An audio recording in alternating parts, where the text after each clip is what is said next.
भारत और रशिया के बीच में दोस्ती लगातार मजबूत हो रही है। भारत और रशिया का तेल का कारोबार भी नए रिकॉर्ड लेवल पर पहुंच चुका है। दोनों देश के बीच व्यापार भी नया रिकॉर्ड जो है ये बना रहा है।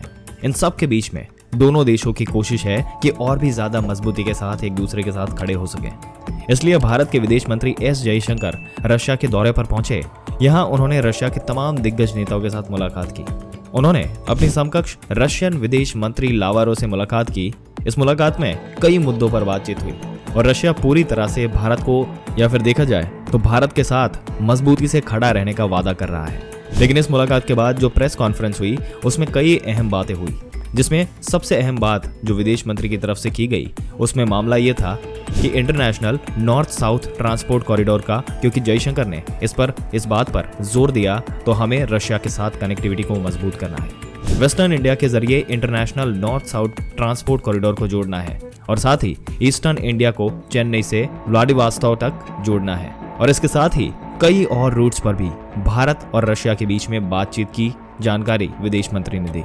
दोस्तों, दरअसल चाइना लगातार वन बेल्ट वन रोड की सिफारिश कर रहा है और उसकी भरपूर मार्केटिंग भी कर रहा है।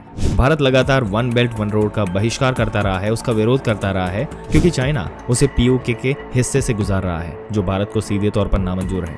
और यही वजह है कि दुनिया के सामने भारत एक बड़ा option north south transport corridor के जरिए देख रहा है। इस पर सबसे अहम 3 प्लेयर है, जो कि है भारत, रशिया और ईरान।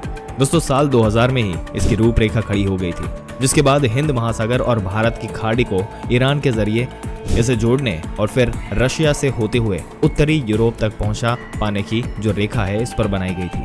और इसी के तहत ईरान, अजरबैजान और रशिया के रेल मार्ग भी जुड़े हुए हैं। इस कॉरिडोर से शुरू होने से रशिया, ईरान, मध्य एशिया और भारत के बीच व्यापार को बढ़ावा मिलेगा, इसकी पूरी उम्मीद जताई जा रही है। और यही वजह है कि भारत लगातार इसको लेकर बढ़ावा दे रहा है और कोशिश कर रहा है कि अगर रशिया जैसे दोस्त इस ट्रेड रूट में यहाँ पर मजबूती से काम हो गया तो चाइना जैसे देश के लिए भारी परेशानी खड़ी हो जाएगी, क्योंकि इस वक्त चाइना भी दुनिया में अपने दुश्मनों को काउंटर करने के लिए रशिया का ही सहारा ले रहा है। दोस्तों, इस चरण में जो 3 प्लेयर हमने बताया, भारत, रशिया और ईरान, इन तीनों का यहाँ पर एक बहुत ही अहम रोल है।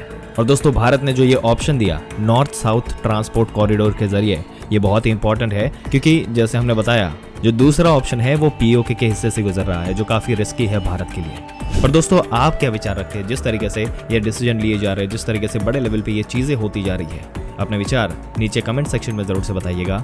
इस वीडियो को जितना हो सके अपने दोस्तों, रिश्तेदारों, हर किसी के साथ शेयर करें ताकि उनको भी इसके बारे में पूरी जानकारी मिले। और ऐसी जानकारी पाते रहने के लिए हमारे चैनल को सब्सक्राइब करके बेल आइकन जरूर से दबा दें। मिलते हैं अगले दिलचस्प वीडियो में। तब तक के लिए इस वीडियो में अंत तक बने रहने के लिए आपका दिल से धन्यवाद।